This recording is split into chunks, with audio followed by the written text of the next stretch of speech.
A new bill banning the use of cell phones in schools was signed into law today in West Virginia. West Virginia Governor Patrick Morrisey signed House Bill 2003 into law on Tuesday. The bill allows local county boards of education the ability to stop the use of personal electronic devices in the classroom.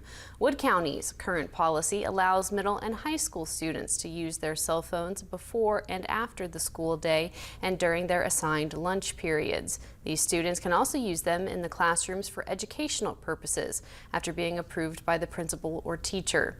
Wood County Schools Superintendent Christy Willis says the board will begin looking at their current policy and compare it to the new bill signed. We were pretty proactive last year in working on a cell phone policy for Wood County schools. So I think the good part to this is that we just have some minor changes to do to our current policy.